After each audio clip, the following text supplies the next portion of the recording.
Yes, good morning class.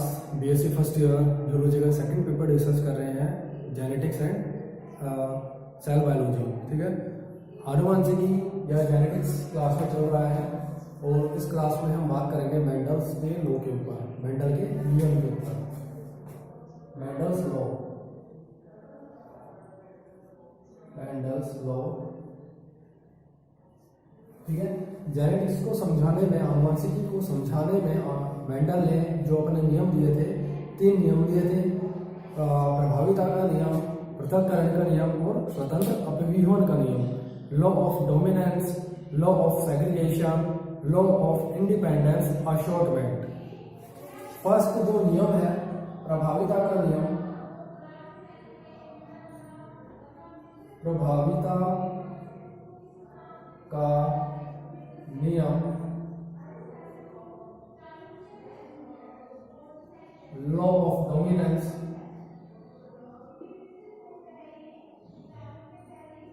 ठीक है। इसमें देखिए क्या होता है प्रभाविता का नियम। जैसा कि मैं आपको लास्ट क्लास में बता चुका हूं, हर एक लक्षण के लिए कोशिका के अंदर 2 कारक पाए जाते हैं।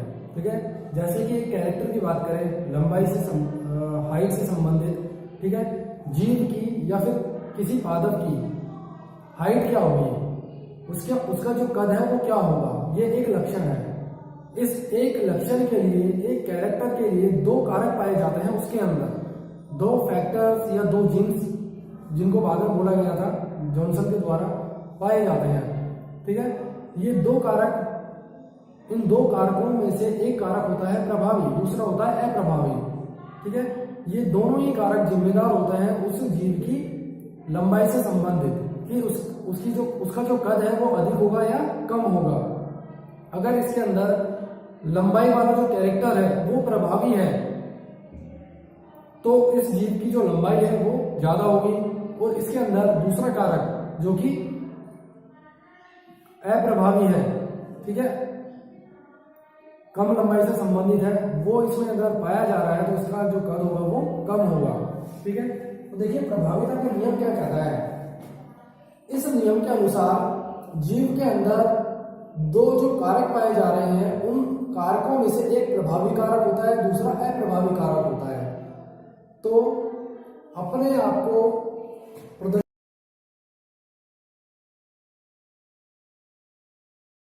दबा लेता है, ठीक है, उसको छिपा लेता है और खुद को प्रकट कर देता है। एक जो प्रभावी कारक है वो अपने आप को व्यक्त कर देता है पीढ़ी के अंदर। ये जो कैरेक्टर है, जो लक्षण है, उसे हम प्रभाविता का नियम कहते हैं। ठीक है, प्रभाविता का नियम कहलाता है। समझ में आया। देखिए मेंडल के एक संकरण से ये निष्कर्ष निकाला गया, और जो प्रभाविता का नियम है वो एक संकरण से संबंधित है। एक संकरण क्या होता है, द्विसंकरण क्या होता है, वो मैं आपको लास्ट क्लास में बता चुका हूं। तो जो प्रभाविता का नियम है वो एक लक्षण, एक संकरण से संबंधित है। एक संकरण का मतलब इसके अंदर अध्ययन किया जाएगा एक जोड़ी विपर्यासी लक्षणों को आधार मानते हुए। ठीक है, एक संकरण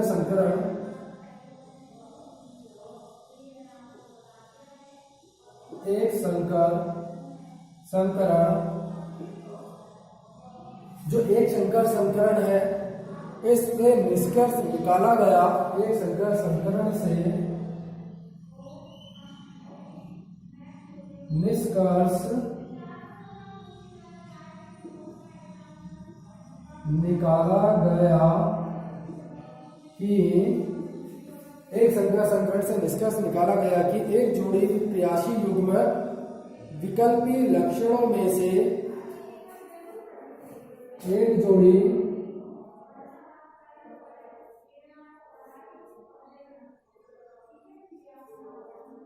विपर्यासी लक्षण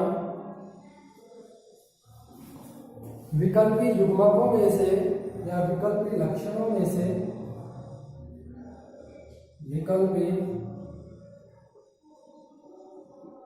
लक्षणों में से एक जोड़ी विकल्पी लक्षणों में से एक लक्षण पूर्णता एक लक्षण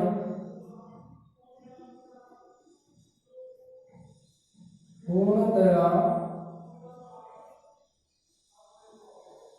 दूसरे लक्षण पर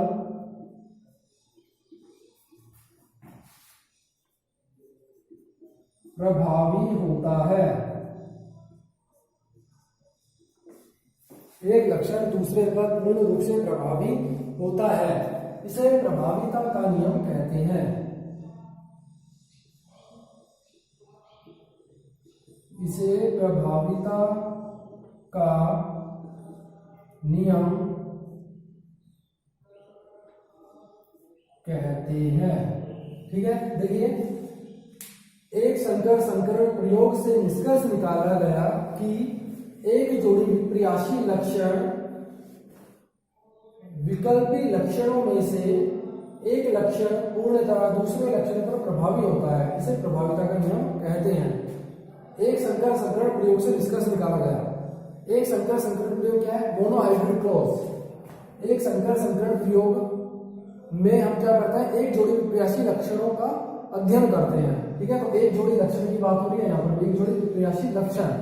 एक जोड़ी विपर्यासी लक्षण हम ले लेते हैं हाइट से संबंधित ऊंचाई। ठीक है, इस तरह से ऊंचाई का एक जोड़ी विपर्यासी लक्षण की बात कर रहे हैं ऊंचाई की। ये पौधे जो होंगे ऊंचे होंगे क्योंकि इनके अंदर कैपिटल टी पाया जा रहा है कारक, क्योंकि प्रभावी होता है और ये जिम्मेदार होता है लंबेपन को बढ़ाने के लिए। जो स्मॉल टी होता है वो बोनेपन को प्राथमिकता देता है, और ये जो कैपिटल टी है ये क्या है? लंबाई को प्राथमिकता देता है। ठीक है, तो इस तरह के ये दो पादप है, लंबे पौधे और ये बोने पौधे। ठीक है, जब इनके मध्य क्रॉस करवाया जाएगा, क्योंकि एक जोड़ी लक्षणों को लेकर हम चल रहे हैं, एक जोड़ी विपर्यासी लक्षण लंबाई की बात कर रहे हैं, केवल कद की तो बात कर रहे हैं। ये लंबे हैं, ये बोने हैं, दोनों ही लक्षण क्या है? कद से संबंधित है। ठीक है, तो इनके मध्य जब क्रॉस करवाया जाएगा यहाँ पर, तो इसको हम एक संकर संकरण का प्रयोग कहते हैं इसे। ठीक है, और आगे बताया गया है कि एक संकर संकरण प्रयोग से ये निष्कर्ष निकलता है कि जो ये लक्षण है, एक जोड़ी विपर्यासी लक्षण, इनमें से क्या होंगे? जो लक्षण है ये लंबे वाले, ये बोने वाले। एक लक्षण पूर्णतः दूसरे पर क्या होता है? प्रभावी होता है। ठीक है, एक लक्षण जो होंगे दूसरे पर क्या होंगे? प्रभावी होंगे पूर्णतः। सबसे पहले इनमें क्या होगा? गैमेट्स का फॉर्मेशन होगा, कैपिटल टी, ऐसे स्मॉल टी, ये युग्मक बन गए।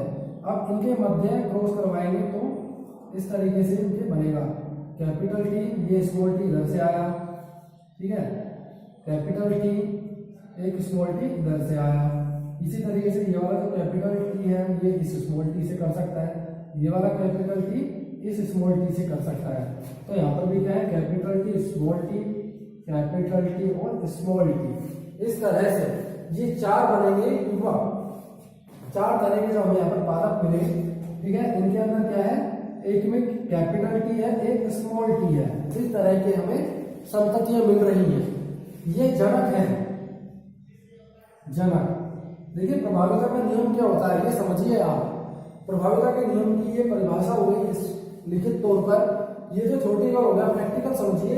ये जनक है, दो हमें पादप लिए हैं जनक, जिसके अंदर इसमें तो क्या है? कैपिटल टी कारक है, समयुग्मजीय अवस्था है, ये होमोजाइगस, और इसके अंदर भी समयुग्मजीय अवस्था है, लेकिन इसके अंदर जो कारक है वो क्या है? अप्रभावी है।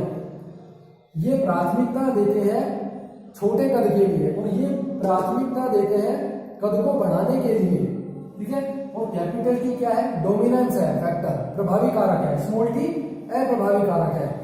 ठीक है, अब जब इन दोनों के मध्य हमने क्रॉस करवाया, तो क्रॉस करने से पहले सबसे पहले क्या होगा? जो पेरेंट्स होते हैं, जनक होते हैं, इनकी कोशिका द्विगुणित होती है, डिप्लॉइड। सबसे पहले क्या होगा? अर्धसूत्री विभाजन होगा, पढ़ चुके हैं। अर्धसूत्री विभाजन होगा, मियोसिस सेल डिवीजन होता है, उससे आधे गुणसूत्र हो जाते हैं। मान लीजिए ये ह्यूमन बीइंग है कोई, तो इसमें 46 है तो 23 गुणसूत्र हो जाएंगे, 23 इधर। ठीक है, इसीलिए कैपिटल टी एक इधर आ गया, एक कैपिटल टी इधर चला गया, ऐसे स्मॉल टी इधर एक स्मॉल टी इधर, ये चार युग्मक बन गए। अब ये युग्मक आपस में गैमेट्स आपस में फ्यूजन करेंगे और जाइगोट को फॉर्म करेंगे, युग्मनज का निर्माण करेंगे। तो ये 4 तरह के युग्मनज बने हैं। इन 4 युग्मनों जैसे जिसके अंदर क्या है, एक कैपिटल टी है, एक स्मॉल टी है। ये अब कौन सी स्टेज आ गई, कौन सी कंडीशन हो गई, हेटेरोजाइगस विषम युग्मज की अवस्था, क्योंकि इसके अंदर दोनों कारक पाए जा रहे हैं, कैपिटल टी और स्मॉल टी, अलग अलग तरह के, ठीक है, विषम युग्मज की अवस्था है। अब जब ये दोनों कारक एक साथ आ गए तो देखिए क्या कहा गया है ऊपर, एक जोड़ी विपर्यासी लक्षण, एक जोड़ी विपर्यासी लक्षण लंबाई कद से संबंधित एक लक्षण की बात कर रहे हैं। विकल्पी लक्षणों में से एक लक्षण पूर्णतः दूसरे लक्षण पर प्रभावी होता है, एक लक्षण दूसरे पर प्रभावी होता है। तो जो ये पादप होगा, जिस भी पादप के अंदर इस तरह का जीव प्ररूप पाया जाएगा, इस तरह के कारक अगर इसके अंदर पाए जाएंगे तो ये पादप पता है किस तरह का होगा, ये होगा लंबे, इसकी हाइट ज्यादा होगी। यहाँ पर ये जो पौधे थे कैसे थे, ये लंबे थे, ये कैसे थे, बोने थे, क्योंकि इनके अंदर स्मॉल टी थे दोनों। ये जो तीसरा तरह का हमें मिला है इन दोनों के क्रॉस करने से, इसमें एक तो है कैपिटल टी, एक है स्मॉल टी, लेकिन उसके बावजूद भी जो ये पौधे हैं इनका जो लक्षण आएगा हमें देखने पर, बाहर से जिस तरह के फिजिकली जो कैरेक्टर इसका है वो क्या होगा, लंबा, टॉल, लंबे पौधे होंगे ये, क्योंकि इसके अंदर कैपिटल टी पाया जा रहा है। और जो कैपिटल टी ये कारक है, फैक्टर है, ये क्या है, प्रभावी है, ये अपने आप को प्रदर्शित कर सकता है। और स्मॉल टी को ये क्या कर देता है, रिप्रेस कर देता है, ठीक है, इसको रिसेस कर देता है, रिसेसिव है, ये अप्रभावी है, इसको दबा लेता है, हिडन कर देता है, इसको छिपा लेता है, ठीक है। तो कैपिटल टी क्या है, प्रभावी लक्षण है, और स्मॉल टी क्या है, अप्रभावी है। और जो ये नियम है इसको हम क्या कहते हैं, प्रभाविता का नियम, ठीक है, प्रभाविता का नियम है ये। इस नियम के आधार पर एक जोड़ी विपर्यासी लक्षण विकल्पी लक्षणों में से एक लक्षण दूसरे पर पूर्णतः प्रभावी होता है। तो इसमें जो कैपिटल टी है ये स्मॉल टी पर क्या है, कंप्लीटली डोमिनेंस है, पूर्ण रूप से प्रभावी है, इसको व्यक्त नहीं होने देता, केवल अपने आप को ये क्या करता है, रिप्रेजेंट करता है। इसे प्रभाविता का नियम कहते हैं, ठीक है, समझ में आ गया प्रभाविता का नियम। दूसरे लोग की बात करते हैं, पृथक्करण का नियम या लॉ ऑफ सेग्रीगेशन, इसे रफ कर रहा हूं। प्रभाविता का नियम के बाद में बात करते हैं लॉ ऑफ सेग्रीगेशन, पृथक्करण का नियम।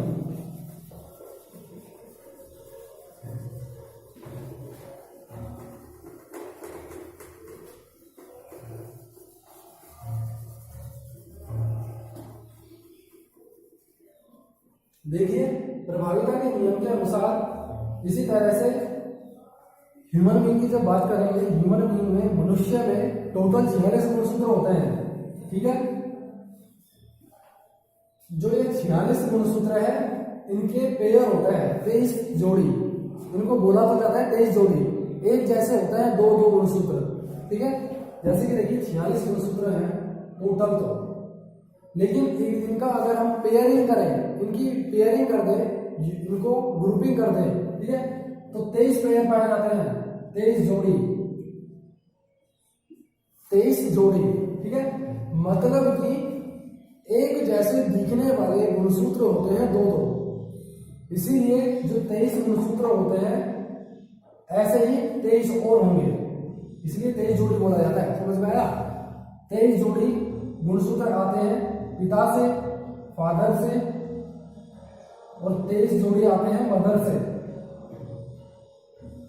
ठीक है। अब देखिए फादर के अंदर भी लंबाई वाला गुणसूत्र होगा, ठीक है, क्योंकि फादर की भी कुछ ना कुछ तो लंबाई होगी, अधिक होगी या कम होगी। इसी तरह से मदर के अंदर भी लंबाई का गुणसूत्र होगा, लंबाई का गुणसूत्र होगा, ठीक है। तो देखिए लंबाई के गुणसूत्र इसके अंदर भी पाए जा रहे हैं और इसके अंदर भी पाए जा रहे हैं, और ये जब दोनों आपस में फ्यूजन करेंगे तो 46 गुणसूत्र बन गए, ठीक है। अब जो ये 46 गुणसूत्र किसी एक जनक के अंदर आए हैं ना, उसमें लंबाई से संबंधित गुणसूत्र कितनी संख्या में होंगे? 2, ठीक है। 2 लक्षण, 2 जीन क्रोमोसोम इसके अंदर ऐसे हैं जो कि क्या है, लंबाई से संबंधित है, इसीलिए मैंने आपको बताया प्रभाविता के नियम में किसी एक जोड़ी विपर्यासी लक्षण के लिए संबंधित होते हैं दो कारक, ठीक है, दो कारक पाया जाता है। उन दोनों कारकों में से एक प्रभावी होगा, एक अप्रभावी होगा।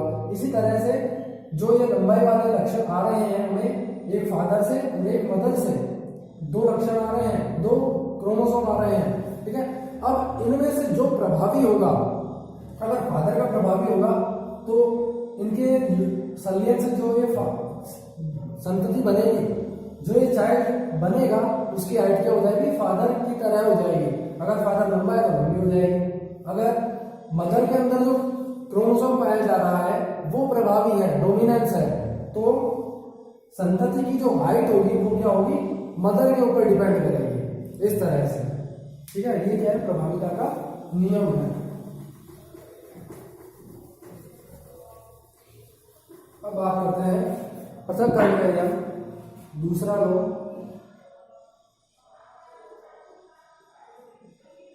पृथक्करण का नियम,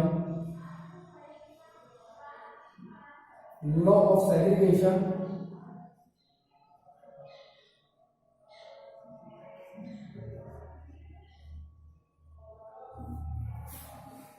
लॉ ऑफ सेग्रीगेशन, तो देखिए लॉ ऑफ सेग्रीगेशन में क्या होता है, पृथक्करण का नियम या विसंयोजन का नियम,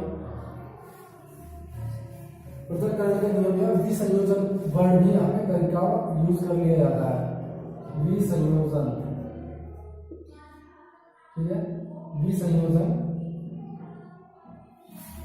देखिए संयोजन का मतलब जुड़ना और विसंयोजन का मतलब दूर होना, हटना, ठीक है। पृथक्करण, पृथक्करण अलग अलग होना, पृथक्करण दो चीजों का पहले तो मिल गए वो और फिर उनका पृथक्करण कर दिया हमने, अलग अलग कर दिया, पृथक्करण कर दिया, ठीक है।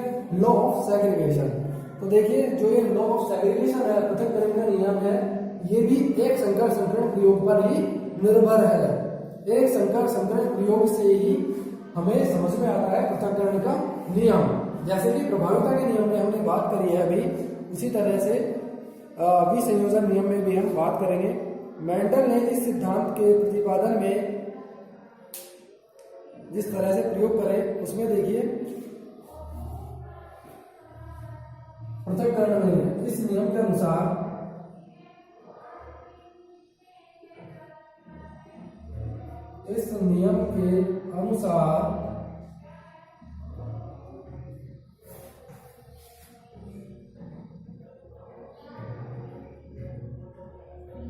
एक जोड़ी विपर्यासी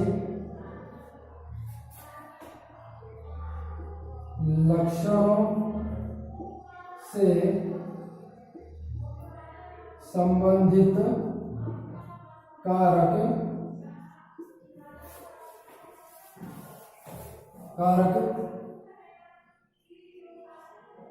युग्मक बनने के समय पृथक हो जाते हैं। इसे पृथक्करण का नियम कहते हैं, ठीक है। पृथक हो जाते हैं, इसे पृथक्करण का नियम कहते हैं। और जो ये पृथक्करण का नियम है ये भी क्या है, एक संकर संकरण प्रयोग पर आधारित है। एक संकर संकरण प्रयोग पर आधारित, ठीक है। एक संकर संकरण प्रयोग पर आधारित है। एक संकर संकरण प्रयोग क्या होता है, जिसमें एक जोड़ी विपर्यासी लक्षणों को आधार मानते हुए दो अलग अलग पादपों के मध्य संकरण करवाया जाता है या अलग अलग एनिमल्स के मध्य क्रॉस करवाया जाएगा। तो उसे अब जैसे कि इसमें हम बात कर लेते हैं एक जोड़ी लक्षणों, पहले हमने बात की थी एक जोड़ी लक्षणों पर लिया था हमने लेंथ को, लंबाई को, पादपों की लंबाई के बारे में, ठीक है। अब बात कर लेते हैं बीजों के आकार के बारे में, ये भी एक जोड़ी लक्षण है। एक पादप हमने ऐसा लिया जिसके बीच क्या है, गोल है, राउंड शेप, ठीक है, राउंड शेप में।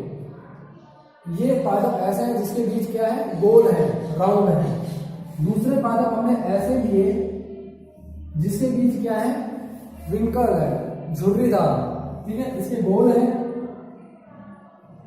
और ये क्या है, झुर्रीदार है, विंकल, ठीक है। अब देखिए जो ये दो फैक्टर्स पाए जा रहे हैं, दो कारक आर और स्मॉल आर, ये युग्मज बनेंगे ना, कैपिटल आर अलग और स्मॉल आर, ये कैपिटल आर अलग, स्मॉल आर एक स्मॉल आर, ठीक है, अलग अलग हो गए युग्मज। अब इनमें फर्टिलाइज होगा, संलयन होगा, कैपिटल आर और स्मॉल आर, ये इसी तरह से, ठीक है। अब जो ये पादप आएंगे इनमें जो बीज होंगे किस तरह के होंगे, गोल, क्योंकि गोल वाला जो फैक्टर है वो क्या है, प्रभावी है, यही तो प्रभाविता का नियम था, ठीक है। प्रभाविता के नियम के अनुसार देखिए F1 पीढ़ी में फर्स्ट जनरेशन में हमें जो पौधे प्राप्त हुए, जो पादप हमें हमारे पास आए, उनका जो जीन प्रारूप था, जो जीनोटाइप था, वो क्या है, आर, कैपिटल आर और स्मॉल आर, ठीक है। इस तरह के हमें पौधे मिले हैं फर्स्ट जनरेशन में। अब देखिए जो ये फर्स्ट जनरेशन के पौधे हैं, इनमें जब सेल्फ पोलिनेशन करवाया जाएगा, स्वयं परागण की क्रिया इनमें जब करवाई जाएगी, तो दो तरह के पौधे होंगे, सॉरी एक ही तरह के दो पौधे होंगे, ठीक है। फर्स्ट जनरेशन में जो हमें पौधे प्राप्त हुए जिनके अंदर एक कैपिटल आर है, एक स्मॉल आर है, इसी तरह का दूसरा पौधा भी होगा, इनके मध्य हम क्या करवाएंगे, स्वयं परागण करवाएंगे। तो देखिए इनमें दो कारक पाए जा रहे हैं, कैपिटल आर और स्मॉल आर। प्रथम पीढ़ी में तो हमारे पास जो पौधे आते हैं सारे कैसे आते हैं, गोल बीज वाले, क्योंकि इनके अंदर कैपिटल आर है, और कैपिटल का आर क्या है, प्रभावी है, ये अपने आप को प्रदर्शित कर देता है। स्मॉल आर को अप्रभावी है, इसको प्रदर्शित नहीं होने देगा, इसीलिए सारे बीज क्या होते हैं, गोल होते हैं। लेकिन जब इनमें स्वयं परागण करवाया जाएगा, स्वयं परागण करवाया जाएगा तो वापस से क्या होगा, सबसे पहले अर्धसूत्री विभाजन होगा और युग्मक बनेंगे, क्योंकि ये क्या है, डिप्लॉइड है, जैसे यहां पर भी तो डिप्लॉइड था, युग्मक बनेंगे, हैप्लॉइड, ये एन है, एगुणित, इसी तरह से यहां पर क्या होगा, अर्धसूत्री विभाजन होगा, म्यूटिक डिवीजन होगा और युग्मक बनेंगे, कैपिटल आर अलग, स्मॉल आर अलग, इसी तरह से यहां पर कैपिटल आर अलग, स्मॉल आर अलग, ठीक है। अब देखिए जो ये चार युग्मक बने हैं इनमें करवाएंगे संलयन, ये इससे जुड़ सकता है, हो सकता है ये कैपिटल आर इससे जुड़ जाए, ठीक है। अगर इससे जुड़ेगा तो यहाँ पर क्या आएंगे, कैपिटल आर, और जो ये पौधे होंगे इनका बीज कैसा होगा, गोल, क्योंकि कैपिटल आर पाया जा रहा है कारक, और ये समयुग्मज अवस्था है, ठीक है, होमोजाइगस। अगर इस कैपिटल आर का इस स्मॉल आर से संलयन हो जाता है, फ्यूजन हो जाता है, तो जो जीनोटाइप हमारे पास आएगा वो आएगा कैपिटल आर और स्मॉल आर, और ये क्या है, विषम युग्मज अवस्था है, हेटेरोजाइगस। लेकिन जो बीज होंगे इस पौधे के वो सारे कैसे होंगे, गोल होंगे, क्योंकि इसके अंदर प्रभावी कारक है कैपिटल आर, तो सारे बीज कैसे होंगे, इसके राउंड शेप में, गोल, ठीक है। इसी तरह से देखिए स्मॉल आर है, ये जुड़ सकता है कैपिटल आर से, तो इसका जो जीनोटाइप आएगा क्या आएगा, कैपिटल आर और स्मॉल आर। ये पौधे भी कैसे होंगे, गोल बीज वाले, क्योंकि कैपिटल आर पाया जा रहा है, प्रभावी लक्षण, और ये विषम युग्मजीय अवस्था है, हेटेरोजाइगस कंडीशन। जो लास्ट स्टेज है वो क्या हो सकती है, स्मॉल आर इस स्मॉल आर से जुड़ सकता है। तो यहाँ पर जो हमें पौधे मिला है, इस पौधे के अंदर देखिए जो जीनोटाइप है क्या है, समयुग्मजीय अवस्था में है, होमोजाइगस कंडीशन में, और दोनों ही फैक्टर्स, दोनों ही कारक पाए जा रहे हैं अप्रभावी, रिसेसिव, स्मॉल आर के, ठीक है। तो इस पौधे के जो बीज होंगे वो क्या होंगे, झुर्रीदार होंगे, आया समझ में, झुर्रीदार। तो यहाँ पर देखिए कहने का मतलब क्या है, इस पौधे के अंदर दोनों पौधे कैसे थे, गोल बीज वाले, गोल बीज वाले थे ना, ये भी गोल बीज वाला है, ये भी गोल बीज वाला है। जब इन गोल बीज वालों के मध्य हमने सेल्फ पोलिनेट करवाया, स्वपरागण की क्रिया करवाई, इन दोनों के मध्य निषेचन करवाया, ठीक है।